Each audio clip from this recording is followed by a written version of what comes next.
La sesión de la tarde va, como veis aquí, muy dirigida a aspectos clínicos prácticos. Y bueno, la primera pregunta, la doctora Madariaga, ya ha sido presentada esta mañana, así que ya sin más preámbulo pasamos al primer tema. La primera pregunta es: ¿a qué niños con anomalías congénitas nefrológicas hay que realizar estudio genético? Tema muy en boga actualmente. Cuando quieras. Gracias. Bueno, como me acaban de decir que la genética en postprandial da un poco de sueño, pues voy a intentar ser práctica y, bueno, un poco mostrar lo que se puede hacer a día de hoy y lo que nos va a venir. Para hablar de anomalías congénitas nefrourológicas, normalmente se utiliza el término CACUT, es el que voy a utilizar, que bueno, pues está formado por malformaciones del parénquima renal, anomalías del sistema colector y anomalías de la migración embrionaria renal. Generalmente aparecen, normalmente en un mismo paciente aparecen varias de estas CACUT juntas. ¿Qué peso tienen en la pediatría estas CACUT, en la nefrología infantil? Bueno, pues un peso importante a nivel epidemiológico. Hasta un 20% de las anomalías detectadas en la ecografía prenatal son anomalías congénitas nefrourológicas, con una tasa en recién nacidos de 1 por cada 1000 aproximadamente. Hasta un 30% asociadas a otras malformaciones, aparte de las renales, y aunque un tercio de estos pacientes eran pequeñas hidronefrosis sin mayor problema, sí que es cierto que todavía de hoy sabemos que es, con diferencia, la causa más frecuente de insuficiencia renal terminal en la edad pediátrica. Por lo tanto, enfermedades importantes en nuestra especialidad. En la etiopatogenia, varios factores implicados. Fundamentalmente se ha visto que mutaciones pueden dar lugar a estas anomalías congénitas, ahora vamos a ver. Alteraciones de la dieta materna, se ha visto en estudios con ratones que dietas hipoproteicas dan lugar a anomalías congénitas renales. Teratógenos, fármacos y otras sustancias teratógenas durante la gestación, y causas que producen obstrucción al flujo urinario, se ha visto en estudios con ratones que también dan lugar a anomalías congénitas nefrourológicas. Todos estos mecanismos probablemente lo que dan lugar es a alteraciones en el control genético, en la cascada de control genético de los procesos de nefrogénesis en el desarrollo embrionario renal. ¿Cómo sabemos que hay implicados factores genéticos? Bueno, pues fundamentalmente por tres cosas. La primera, porque se sabe, esto se ha visto en muchos estudios y nos lo dice la experiencia, que 10% por lo menos, y en algunos estudios más, aparece una asociación familiar.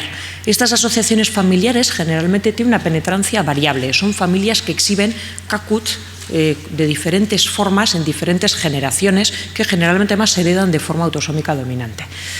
Además, en modelos animales en los que se producen mutaciones y deleciones de determinados genes, se ha visto que se producen anomalías congénitas nefrourológicas como anomalía fundamental. Y además conocemos desde hace tiempo síndromes, multitud de síndromes, la lista es de más de 200, genéticamente bien caracterizados con mutaciones en genes determinados que dan lugar a estas CACUT asociadas a otras malformaciones. En el ser humano sabemos que habitualmente estas CACUT se transmiten de forma poligénica y por lo tanto impredecible, por lo tanto poco que hacer, no se puede estudiar nada a día de hoy. Sin embargo, sí que hay un porcentaje de ellas que se transmiten de forma monogénica. Estas son debidas a mutaciones en las que se ha llamado los genes de desarrollo renal. Estas mutaciones dan lugar a fenotipos con CACUT aisladas o fenotipos en los que el CACUT es la manifestación mayor acompañada de otros síntomas, de otros signos menores. De forma esquemática, en el desarrollo embrionario renal, estos genes de desarrollo renal forman una cascada de genes, son factores de transcripción, codifican factores de transcripción y otras proteínas, y lo que hacen es un control espacial y temporal en los distintos procesos de la nefrogénesis. Uno de ellos es, como vemos aquí, la inducción del mesénquima metanéfrico por la yema ureteral. Esto es uno de los más estudiados y mejor conocidos, esta cascada genética. Son genes que además se expresan no solo en el riñón en desarrollo, sino en otros órganos en desarrollo, y esto es lo que nos va a dar de diversas manifestaciones. En esta inducción de la yema ureteral por el mesénquima metanéfrico sabemos que los dos primeros genes que se expresan son RET y GDNF. Estos han sido demostrados en estudios con ratones inicialmente que dan lugar a CACUT aisladas. RET da lugar a genesias bilaterales. En humanos sí que se ha asociado a casos aislados, desde luego están descritos. Posteriormente, los genes que veis alrededor, genes que controlan la cascada, la inducción entre la yema ureteral y el mesénquima metanéfricos, genes conocidos, el HNF1-beta, que da lugar al síndrome de quistes renales y diabetes, PAX2, que produce el síndrome de riñón-coloboma, el braquio-otorrenal o el síndrome BOR, producido por mutaciones fundamentalmente en estos dos primeros genes, y las mutaciones del gen SAL1, que dan lugar al síndrome de Townes-Brocks. Todos estos nos suenan. Bueno, ¿qué características tienen estas anomalías congénitas nefrourológicas debidas o por causas monogénicas? Pues que estas mutaciones dan lugar a anomalías congénitas del desarrollo renal, generalmente hipoplasias, displasias renales que llevan asociadas otras anomalías del tracto urinario, y además suelen aparecer con anomalías en otros órganos según la expresión de este gen mutado en la embriogénesis de otros órganos. La expresividad variable casi siempre, con una penetrancia incompleta. Son familias que pueden versar desde tener casos prácticamente asintomáticos hasta tener casos con una severa afectación desde el principio. Y herencia generalmente, no todas, pero es frecuente una herencia autosómica dominante, con una aparición de casos de novo muy importante, ¿no? Hasta la mitad de los casos en muchas series. Bueno, ¿y qué hay descrito? Pues a día de hoy esta es una revisión, la más reciente, en el 2014, un poco de las causas de CACUT monogénicas que hay descritas hasta ahora. Y he visto que hay pues, más de 20 genes de desarrollo renal, los he puesto aquí debajo de la lista, cuyas mutaciones se han implicado en esta aparición de CACUT aisladas o CACUT como anomalía mayor de un síndrome. ¿Qué pasa con esto? Pues que la mayoría de estas mutaciones están descritas en artículos como casos aislados de anomalías congénitas, descripciones aisladas, genes que se van descubriendo. Y de forma práctica, bueno, ¿qué prevalencia hay o qué podemos hacer con todo esto? Porque esto es todavía muy básico, muy teórico. Pues mirar, en este estudio del 2006 conocido, a 100 niños con una hipodisplasia renal teóricamente aislada, se les estudian estos 4 genes porque son de los más frecuentes, los primeros descritos, y ven que tiene una prevalencia de un 18% en esta población de CACUT monogénicas, de las cuales un 15% son HNF1-beta y PAX2, con diferencia las más frecuentes. Es cierto, y es a tener en cuenta, que esta población, que parece inicialmente la presenta como una población con hipodisplasia renal aislada, posteriormente, cuando buscan bien, tienen síntomas extrarrenales la mitad de estos niños que tienen una mutación. O sea, no todos son aislados. En esta otra revisión más reciente, este otro paper más reciente, estudian HNF1-beta y PAX2, estas dos mutaciones frecuentes, como causa de CACUT monogénica en una población de 73 niños con hipodisplasia renal aislada, y tienen pues, una prevalencia del 10% de mutaciones en estos genes en esta población. Y este último estudio, en el que tiene una población mucho mayor, 750 pacientes con CACUT, es cierto que no son todos CACUT aisladas, pacientes cogidos de otra cohorte, y estudian 17 genes previamente aislados de esa lista que os he puesto previamente asociados a CACUT monogénica, y tiene una frecuencia de mutaciones de un 6,3%, un poco más baja, de las cuales de nuevo lo más frecuente que tienen es HNF1-beta y PAX2, y curiosamente sí que tienen bastante más incidencia de la previamente descrita de mutaciones en SAL1, ¿no? En la mitad de esta población son estas mutaciones. Bueno, conclusión de esto, pues que por ahora de forma práctica estos son los genes más prevalentes que hay, con diferencia. Vamos a repasar un poco qué y cuándo podemos estudiarlos. Bueno, el HNF1-beta es un gen que se localiza en el locus 17q12 y que codifica el factor de transcripción que lleva su mismo nombre. En el ser humano se ha visto que se expresa en diversos órganos en desarrollo, fundamentalmente riñón, páncreas, genitales, hígado, intestino y pulmón. Se describió inicialmente en los años 90 asociado a la diabetes tipo MODY, la diabetes de inicio en el adulto joven, esas diabetes familiares, la que se llamó la MODY 5. Posteriormente se vio que estaba de forma más frecuente asociada a anomalías renales y también a anomalías genitales. En este gen las anomalías renales son con diferencia las más frecuentes, aparecen en el 90% de las poblaciones descritas. En postnatal, el hallazgo típico es esta displasia renal quística bilateral con riñones que inicialmente son más grandes, luego van perdiendo tamaño, quistes en corteza renal, aunque están descritas multitud de anomalías de CACUT y de otras anomalías urológicas asociadas, no solo esta displasia quística renal bilateral, y también, fundamentalmente en adultos, otras anomalías funcionales, nefritis tubulointersticial y nefropatía y hiperuricemia, sobre todo.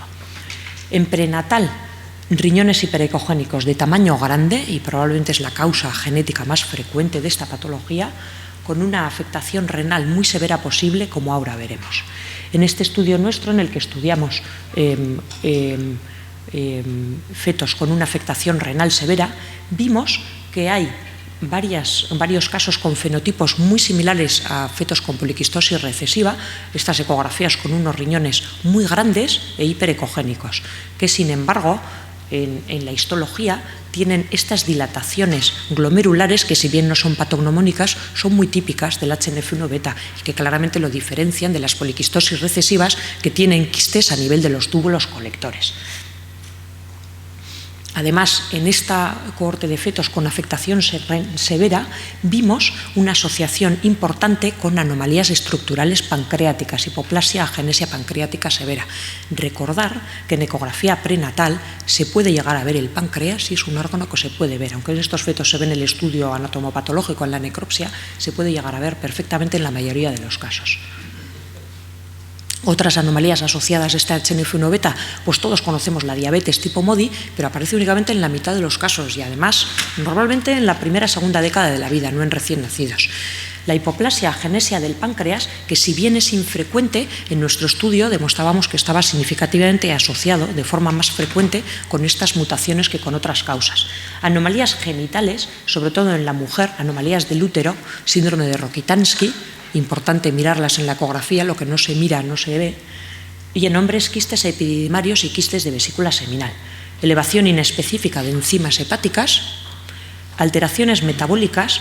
La hiperuricemia no es rara porque muchos de estos pacientes tienen enfermedad renal crónica, pero la hipomagnesemia es frecuente, no siempre se busca y muchas veces cuando se encuentra es bastante específica de estas mutaciones, cuando existen otras anomalías, orienta mucho. Y finalmente, trastornos neuropsiquiátricos, fundamentalmente autismo y esquizofrenia, que se han asociado con deleciones amplias de esta región cromosoma que incluye este gen. Mutaciones de novo en el 50% de los casos, importante para después dar un consejo genético a estos pacientes, con una variabilidad fenotípica amplia, lo que hemos dicho, fenotipos muy severos posibles, dentro de las familias casos desde asintomáticos a afectaciones muy severas y un pronóstico de la función variable con un 30-40% de los pacientes que evolutivamente terminan en insuficiencia renal, y escasa correlación entre las mutaciones halladas y el fenotipo que dan lugar a estas mutaciones. Por lo tanto, un consejo genético difícil con estas mutaciones. Y el segundo, en frecuencia, el PAX2, gen codificado en la región cromosómica 10q2425, que codifica el factor de transcripción de su mismo nombre y que se expresa sobre todo en tejido embrionario renal y ocular. Aquí lo vemos en este inicio de la inducción del mesénquima metanéfrico y la yema ureteral. En el desarrollo embrionario renal se ha visto que PAX2 realiza la inducción de la yema ureteral, como hemos visto que se expresa ahí al principio, y también se expresa durante la ramificación ureteral. Se ha visto que cuando hacen una deleción de este gen en ratones, aparecen desde agenesias renales bilaterales a hipoplasias renales con disminución del número de nefronas. Y esto es importante porque en humanos se ve algo parecido. Manifestaciones renales en humanos, los casos descritos, pues fundamentalmente hipodisplasias renales no quísticas, asociadas en muchos casos a reflujo, colobomas o defectos del nervio óptico y hipoacusia neurosensorial en muchos casos. De nuevo, prácticamente la mitad de las mutaciones descritas son de novo y la variabilidad intrafamiliar es muy grande, tanto en la afectación renal como muchas veces puede haber sí o no afectación ocular. Y de nuevo, escasa correlación entre las mutaciones descritas y el fenotipo al que dan lugar estas mutaciones. A tener en cuenta que, de nuevo, en este estudio que hicimos, teníamos varios casos de fetos con afectación renal severa en la que hallábamos mutaciones en PAX2, sin embargo, únicamente hallábamos un coloboma en menos del 50% de los casos. Se ha descrito en este estudio la asociación de variantes de este gen con hipoplasias leves en recién nacidos, cuya significación posteriormente práctica, pues no es tan evidente, pero sí que lo mismo que se describen en ratones es un gen que probablemente esté implicado en la ramificación ureteral y dé lugar ciertas variantes no del todo patogénicas a estas hipoplasias leves. Y por último, en este estudio en el que miran colobomas aislados y presencia de PAX2, pues no hay. El PAX2 aparece sobre todo asociadas, da mucho más lugar a las mutaciones patogénicas, a anomalías renales que a colobomas. Y cuidado porque los colobomas muchas veces se ven a simple vista, pero muchas veces no. Es importante hacer un fondo de ojo. Bien, y con todo esto, visto un poco la prevalencia y qué es lo que podemos hacer, muchos genes, pero ¿a qué pacientes estudiamos? ¿Para qué? ¿Y qué es lo que nos va a venir, el futuro más próximo, que nos va a llegar en los siguientes años? Bueno, pues está claro que estudiamos a los pacientes que tienen CACUT sindrómicas. Intentamos hacer un estudio genético, desde genética de cada hospital, según la afectación extrarrenal que tengan estos pacientes, según los signos que hallemos. Y lo que no está tan claro son cuando aparecen anomalías congénitas nefrourológicas aisladas. En estos casos, tener en cuenta la frecuencia muy elevada respecto a otros genes. Quiero decir, ya habéis visto que no son mutaciones frecuentes, pero respecto a los otros, HNF1 beta y PAX2 son los más frecuentes y por lo tanto probablemente los primeros que conviene mirar si merece la pena estudiar. ¿Qué hacemos? Pues primero buscar anomalías extrarrenales que nos puedan orientar a alguno de estos. Anamnesis y examen físico dirigido, búsqueda de anomalías. Una bioquímica, siempre pedimos magnesio, enzimas hepáticas, glucosas, úrico, estas pequeñas anomalías que he comentado previamente asociadas a mutaciones del HNF1 beta nos pueden orientar el estudio genético. Ecografía abdominopélvica, no solo la renal, es evidente que todos vamos a pedir ecografías renales, pero a menudo es importante también visualizar los genitales, visualizar el páncreas, si no se pide a veces no se mira, el hígado. Y el fondo de ojo en estos pacientes también. Y segundo, buscar una historia familiar de anomalías renales o extrarrenales, ecografía renal a los padres siempre, recordar que hay muchos casos asintomáticos, los padres pueden no saberlo, sí tener pequeñas anomalías que pasen medio desapercibidas porque no les producen síntomas, y en los fetos fallecidos por afectaciones renales severas, siempre realizar una autopsia, recordar esta imagen anatomopatológica tan típica del HNF1 beta que muchas veces nos puede orientar, o la presencia de un coloboma en el feto afecto que nos puede orientar. ¿Y quiénes son los pacientes que estudiamos? Pues podemos estudiar a los que queramos, pero generalmente los que más se miren y se estudian son los pacientes graves, porque hay muchísimos pacientes que tienen CACUT. Generalmente los pacientes graves o los pacientes con CACUT familiares, sobre todo. ¿Para qué hacemos el estudio? Pues bueno, pues porque estas familias necesitan un consejo genético y en el caso de que sea un caso de novo, como es la mitad de estas mutaciones, pues hay que asegurar a los padres que salvo ese riesgo de menos del 1% de mosaicismos germinales descritos, pues normalmente en siguientes gestaciones no tendrán esta patología. El diagnóstico prenatal, pues realmente no es probable que merezca la pena.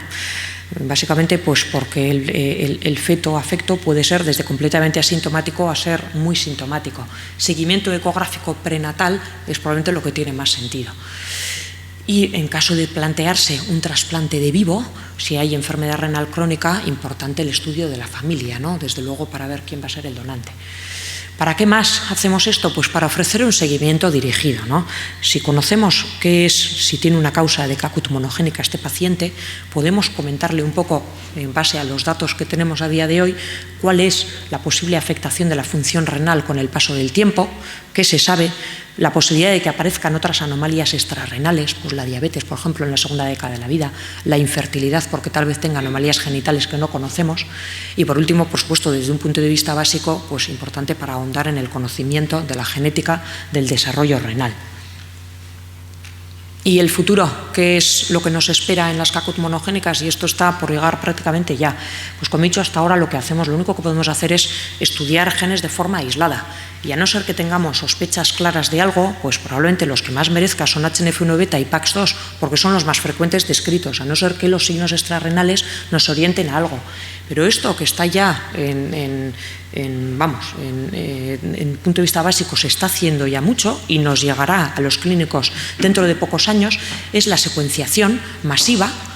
Lo que más va a ser útil es la secuenciación de un panel de genes, por ejemplo, meter en un panel de genes de secuenciación masiva esos 20 y tantos genes que están asociados a anomalías congénitas nefrourológicas y ver qué hay. Desde luego, esta es la otra forma que se hace, es la secuenciación del exoma completo, descubrir qué tienes y a raíz de ahí ir descubriendo nuevos genes de desarrollo renal que estén asociados a estas anomalías. Desde luego, esto sí que requiere claramente validación de resultados y estudios funcionales en animales para ver qué valor tiene las cosas que nos estemos encontrando, ¿no? Las mutaciones que nos estemos encontrando y, por supuesto, luego un consejo genético adecuado. Esto ya es un poco complicado. Y esto es todo. Gracias.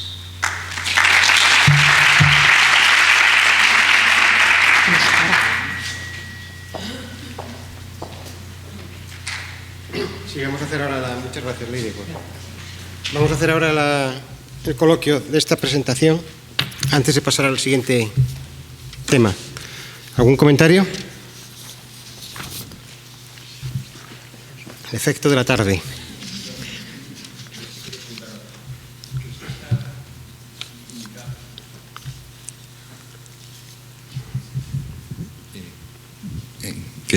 Lo que te iba a preguntar es que ¿crees que está indicado el estudio genético y cuál? En riñones en herradura y síndrome de Rokitansky, con riñones pues mira, las anomalías genitales, como el síndrome de Rokitansky, que aparecen en el HNF1 beta, entre otras cosas, cuando están asociadas a muchísimos genes de desarrollo renal, además por un motivo evidente, y es que la embriología del sistema genital y del sistema urinario van parejas. Entonces son genes que se expresan muchas veces en ambos sistemas y aparecen asociadas. Entonces, en principio, probablemente no esté solo por eso. Nosotros, por ejemplo, en Bilbao, que hacemos HNF1 beta, y sí que estudiamos un poco a estos pacientes con anomalías genitales y otras anomalías renales, y merece la pena. Pues así, de forma aislada, lo que yo he visto en la literatura es que no, que hay prevalencia. Quiero decir que igual lo estudias y sí es uno de esos casos raros y sí te aparece, pero probablemente no, a no ser que tu anomalía genital esté asociada a una anomalía un poco más típica, por ejemplo, una displasia renal con pequeños quistes o hiperecogénica. Pues sí, un riñón en herradura con un Rokitansky lo puedes hacer. No estoy segura, ya me entiendes, que el valor predictivo positivo sea muy alto. Porque los riñones en herradura como manifestación de cáncer, poco interés en estudios genéticos, no, sí, en general. Concretamente, los riñones en herradura, concretamente, no. Pero sí, es verdad, por ejemplo, sí hay descritos con mutaciones en el HNF1 beta y riñones en herradura, sí están descritos, Sí. O sea, quiere decir que sí puede ser, ya te digo, con una probabilidad de encontrártelo, pues baja, teniendo en cuenta el coste y demás. Sí, yo quería preguntarte globalmente, ¿qué tanto por ciento de estos pacientes alcanzan la enfermedad renal crónica terminal? ¿Y sobre qué edad? ¿Cómo evolucionan un poco? Hombre, ya sé que depende del fenotipo que presente, pero por término medio es un problema importante en vuestra práctica. ¿Los pacientes con mutaciones en el HNF1 beta o mutaciones con monogénicas? En general, el CACUT en lo que es pediatría, porque dicen que es la causa más frecuente de enfermedad renal, etcétera, etcétera. No sé qué... Es muy variable y, desde luego, lo que depende, como he dicho, desde luego las que son de causa monogénica, los fenotipos son tan variables que puede ser, o sea, hay pacientes, desde luego, que nacen con una insuficiencia renal ya severa al nacimiento, pero porque han nacido pues con 4 nefronas. Quiere decir que tiene una hipoplasia muy severa, una displasia renal severísima. Y es que hay otros, sin embargo, que no, pues que tienen algún quiste aislado, tienen un fenotipo más extrarrenal y que llegan perfectamente a la vida adulta. Desde luego, las cohortes yo que he visto y lo que viene en la literatura es muy variable. Depende más de la anomalía congénita que se haya producido, la gravedad de esa anomalía. La presencia de hipomagnesemia en los niños que tienen mutaciones del HNF1 beta, ¿cuántas veces hay que buscarla? O sea, que sí. ¿Tú les ves una vez al año y les haces determinación analítica cada vez? ¿O si ya no tiene hipomagnesemia en la primera revisión no se la sigues haciendo? Es cierto que no te aparecen siempre en el primer año de vida, es decir, no te aparecen al principio. Sin embargo, los pacientes que tenemos, desde luego, suelen ser hipomagnesemias mantenidas, generalmente. O sea, no es una hipomagnesemia que te encuentres en una analítica y que de repente desaparezca. Son pacientes que tienen una hipomagnesemia igual no suficiente para tratar, pero llamativa. Hombre, lo que sí que nosotros, por ejemplo, en nuestros servicios, sí que cuando midimos una función renal, el magnesio nos aparece por defecto. Los adultos, por ejemplo, siempre tenemos el problema que el magnesio, a no ser que lo pidan de forma activa, no les aparece en una analítica de función renal. Entonces nunca lo saben, porque son anomalías generalmente asintomáticas y no lo saben. Entonces, ¿cuántas veces? Pues yo a estos pacientes cuando les miro pido el magnesio, pero desde luego igual no les hago si el magnesio es normal, igual no les hago una analítica cada año especialmente para ver un magnesio.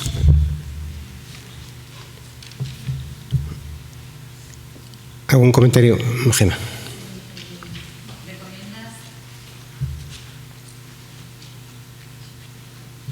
Nosotros un poco a raíz de esta charla y de la tesis, sí que estamos haciendo en las displasias bilaterales del niño pequeño, le decimos al radiólogo que mire el páncreas, porque es muy fácil en un niño pequeño. Y realmente algún caso que tenemos, la hipoplasia pancreática es clara. O sea que si uno electivamente, lo mismo que en una displasia bilateral siempre pides un fondo de ojo para descartar un coloboma oculto, si en un niño pequeñito, en un lactante con patología bilateral significativa, le pides el páncreas, el radiólogo, el ecografista ve muy bien el páncreas.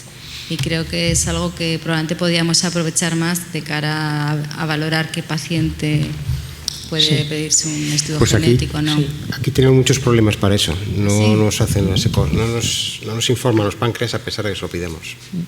Igual no es fácil de ver si es verdad, si es un abdomen igual lleno de gas y demás, pero sí se suele ver bastante bien y sobre todo ten en cuenta que estos pacientes muchas veces los que tienen anomalías estructurales no es que les falte un trocito, no, es que les falta la mitad del páncreas. Son anomalías estructurales con cierta importancia y es cierto, yo desde luego a raíz de lo que estudiamos sí que, al menos que lo intenten ver. Efectivamente, a veces tienes que hacer un escáner si verdaderamente lo sospechas, pero por lo menos que se ve, es decir, que cuando pidamos para estos pacientes ecografía renal, que sea una ecografía abdominal y que digamos, por favor, intentar mirar el páncreas. No siempre se consigue, pero por lo menos se intenta.